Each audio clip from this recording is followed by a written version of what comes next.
بلوچستان کے دارالحکومت کوئٹہ سے ہمارے گدروشیا پوائنٹ کے نمائندے کی رپورٹ کے مطابق سابق چیئرمین سینٹ اور رکن بلوچستان اسمبلی محمد صادق سنجرانی کی کاوشوں سے سنجرانی اور شیرزئی قبائل کے مابین 14 سال سے جاری خونی تنازع کا تصفیہ ہو گیا۔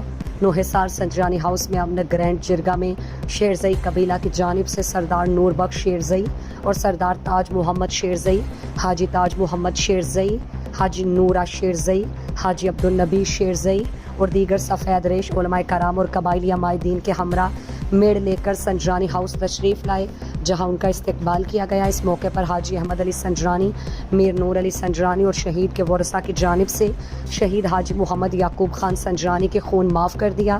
محمد صادق سنجرانی نے دونوں فریقین کو بغل گیر کرا کر شیر و شکر کر دیا۔ گرینڈ جرگہ میں مختلف قبائلی سرداران، عمائدین اور مختلف طبقہ فکر کے افراد نے شریک رہے۔ جرگہ سے ایم پی اے چاغی محمد صادق سنجرانی، ایم پی اے حاجی میر زابد علی ریکی، ایم پی اے ملک نعیم بازئی، سردار چنگیز خان ساسونی، میر اعجاز خان سنجرانی اور دیگر نے خطاب میں کہا کہ ہمیں بہت خوشی ہو رہی ہے کہ دو برادر قبائل اپنے قبائلی تنازعات کو ختم کر کے شیر و شکر ہو گئے۔ میر صادق سنجرانی ایک عرصے سے فریقین کے درمیان ثالثی کا کردار ادا کر رہا تھا۔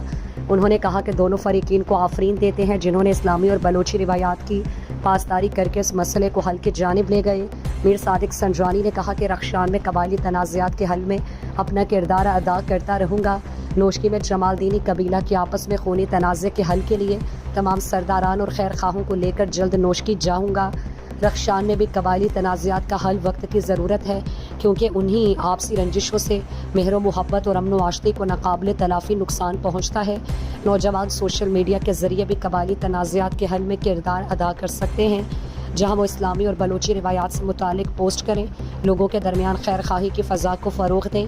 میر عبدالکریم نوشیروانی، سینٹر منظور خان کاکڑ، حاجی محمد ہاشم نوتزئی، سردار نور بخش شیرزئی، سردار نجیب سنجرانی، سردار شوکت ایجباڑی، سردار محمد آصف زگر مینگل، محمد اعظم ریکی، محمد انور شاہوانی اور دیگر نے بھی خطاب کیا۔